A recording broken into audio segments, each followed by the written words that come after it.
नमस्कार दोस्तों, मैं घनश्याम चौधरी अपने YouTube चैनल पर आपका स्वागत करता हूं। आज हम चर्चा करने जा रहे हैं राजस्थान की शिक्षा में बढ़ते कदम कार्यक्रम के तहत रेमिडिएशन कार्यक्रम चलाया गया था, जिसमें हमारे को सेशन स्टार्ट होने के 10 दिन के भीतर बेसलाइन असेसमेंट करना था, लेकिन कुछ एक वर्कबुक डिले के कारण या एडमिशन फेस्टिवल के कारण वो नहीं हो पाया।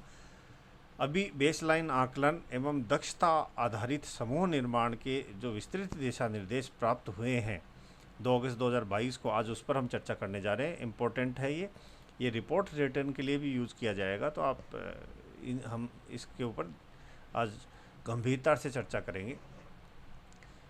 RKSMBK के तहत रेमिडिएशन कार्यक्रम के प्रथम चरण में जुलाई से सितंबर यानी सत्र प्रारंभ होने के 10 दिवस के भीतर विद्यार्थियों के लर्निंग लेवल के जांच के लिए बेसलाइन असेसमेंट किया जाना था। यह बेसलाइन असेसमेंट वर्कबुक में 10 अभ्यास वर्कशीट के बाद दिया गया है। बेसलाइन असेसमेंट विद्यार्थियों द्वारा करवाए जाने हेतु निर्देशित भी किया गया था। विद्यालयों में बेसलाइन असेसमेंट की पूरी प्रक्रिया पूर्ण नहीं हो पाई है, जिसके लिए रेमिडिएशन कार्यक्रम के सुचारू प्रारंभ के लिए बेसलाइन आकलन एवं दक्षता आधारित समूह निर्माण हेतु समय सीमा का पुनः निर्धारण किया गया है, जो निम्न अनुसार है। यानी हमारी जो बेसिक जो कार्रवाई थी या बेसिक जो प्रक्रिया थी वही हम नहीं कर पाए, क्योंकि हम बेसलाइन असेसमेंट नहीं करेंगे तो उसके बाद में ग्रुप्स डिवाइड नहीं कर सकते, और ग्रुप डिवाइड नहीं कर सकते तो ये राजस्थान के शिक्षा में बढ़ते कदम का जो रेमिडिएशन कार्यक्रम है ये सफल कभी हो ही नहीं सकता। चलिए अगले बिंदु पर चलते हैं। रेमिडिएशन कार्यक्रम के प्रथम चरण में विद्यार्थियों के लर्निंग लेवल के जांच के लिए वर्कबुक में 10 अभ्यास के बाद में वर्कशीट दी गई है। उसमें हमें विद्यार्थियों के बेसलाइन का आकलन करवाना है। जिन विद्यालयों में वर्कबुक नहीं पहुंच पाई है, वहां जो इंस्टीट्यूट हेड हैं या शिक्षक हैं वो समसा की पोर्टल से इनको डाउनलोड करेंगे और अध्यापकों को उपलब्ध करवाया जाएगा। वो विद्यालय की व्यवस्था के अनुसार ब्लैक बोर्ड पर भी लिखवा सकता है या उसका प्रिंट आउट निकाल के भी बच्चों को दे सकता है। विद्यार्थियों द्वारा बेसलाइन असेसमेंट पूरा करने के बाद शिक्षकों को इसकी जांच करनी चाहिए तथा विद्यार्थियों द्वारा दिए गए सही उत्तरों की संख्या की गणना करनी चाहिए। प्रत्येक सही उत्तर के लिए उनको 1 अंक देना है।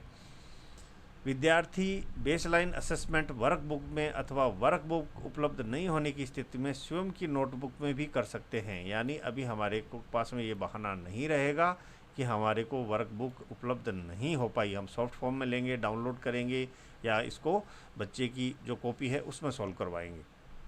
बेसलाइन आकलन में विद्यार्थी के प्रदर्शन का वर्कबुक में रिकॉर्ड संधारण किया जाना है। तथा इसकी प्रविष्टि शाला दर्पण मॉड्यूल में दिनांक 5 अगस्त से प्रारंभ हो जाएगी। इम्पोर्टेंट, यानी ये जो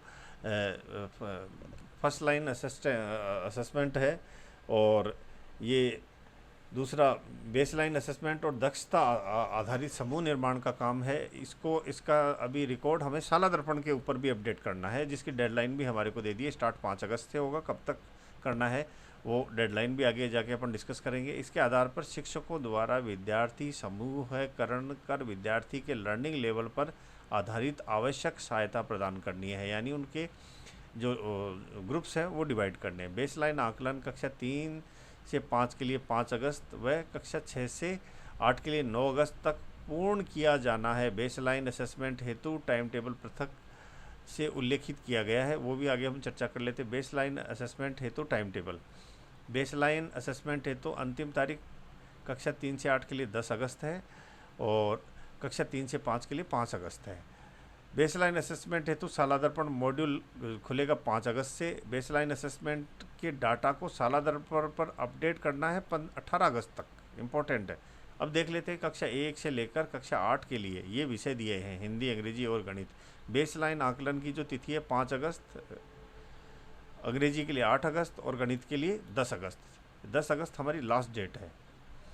इनका जो समय होगा 9:30 बजे से 10:30 बजे तक, और डेटे को शाला दर्पण पर अपलोड करने की जो अंतिम तिथि है 15 अगस्त। ये सभी के लिए सेम है। ये कक्षा 3 से 8 के लिए हिंदी, अंग्रेजी व गणित के लिए सेम डेट है और समय अवधि भी सेम है, और शाला दर्पण पर जो रिकॉर्ड अपडेट करने की लास्ट डेट है वो भी सेम है।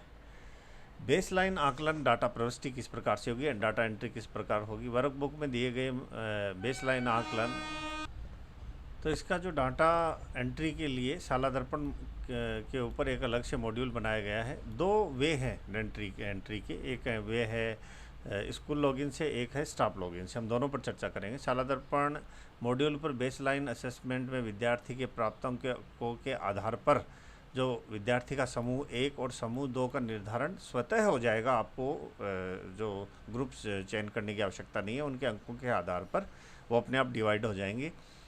शिक्षक इस डेटा का उपयोग अपनी कक्षा में निश्चित अवधि के दौरान अपनी कक्षा में समूह बनाने के लिए भी कर सकते हैं, क्योंकि उनके ऑटोमेटिक समूह बन जाएंगे तो वो उसका उपयोग कर सकते हैं। ये डेटा पूरी तरह से शिक्षक को अपनी कक्षा के प्रदर्शन के बारे में जानकारी प्रदान करने और कक्षा शिक्षण में उनकी सहायता करने के लिए एकत्रित किया जा रहा है। शिक्षकों से अनुरोध है कि वे डेटे को सटीकता के साथ में इस सालादर्पण मॉड्यूल में भरें।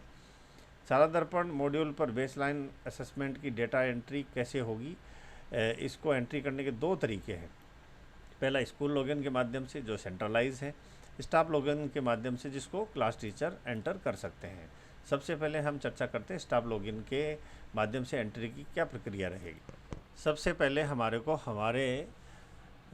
जो स्टाफ विंडो के माध्यम से हमारे को अपना सालादर्पण का पेज खोलना है, जिससे हम छुट्टी के लिए अप्लाई करते हैं, फिक्सेशन के लिए अप्लाई करते हैं, एसीपी के लिए अप्लाई करते हैं और एक शिक्षक के द्वारा जो भी व्यक्तिगत काम किए जाते हैं। पहले हमने जो स्माइल 3.0 के लिए हमने असेसमेंट अप्लाई किया था, तो वही पेज हमारे को खोलना है। स्टाफ विंडो का पेज हमारे सामने खुल जाएगा, जो कि आपको इस प्रकार से नज़र आएगा।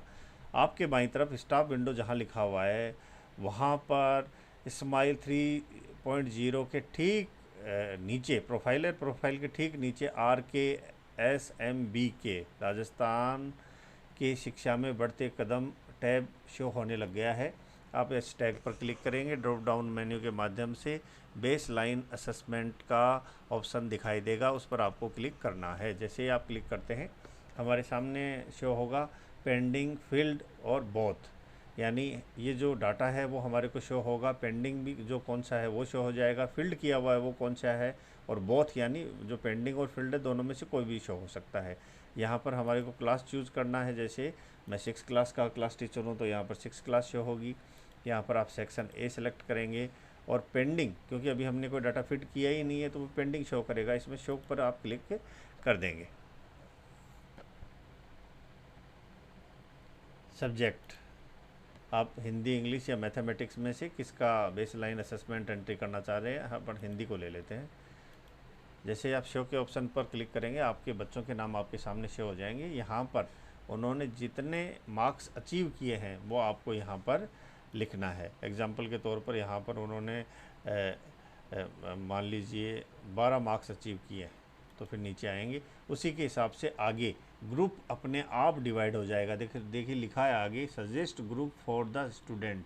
हिंदी के अंदर जैसे मार्क्स के हिसाब से अपने आप ही ग्रुप आगे शो होने लग जाएंगे। हमारे को सेव ऑल कर देना है और उसके बाद में यहाँ पर हमारा ये डाटा फील्ड में नज़र आएगा या बोथ, दोनों में भी हम देख सकते हैं।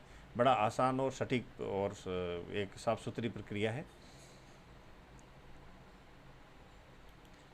अभी हम चलते हैं दूसरी प्रक्रिया पर। सालादर्पण पर जो बेसलाइन असेसमेंट का जो मॉड्यूल है वो स्कूल लॉगिन पर भी खुल गया है और वहाँ पर भी ये सेम प्रक्रिया है। वहाँ पर एक ऑप्शन हमारे को और मिल जाएगा कि जो स्कूल लॉगिन के माध्यम से हम ये भी देख सकते हैं कि किस क्लास टीचर ने असेसमेंट के जो एंट्री है वो नहीं की है और कर दी है तो उसका क्या प्रोग्रेस है। तो वहाँ से बेसलाइन असेसमेंट का हम प्रोग्रेस भी देख सकते हैं। स्टाफ लॉगिन के माध्यम से मैंने आपको एक डेमोन्स्ट्रेशन के द्वारा दिखा भी दिया है। आशा करता हूँ ये वीडियो आपको अच्छा लगा होगा। धन्यवाद।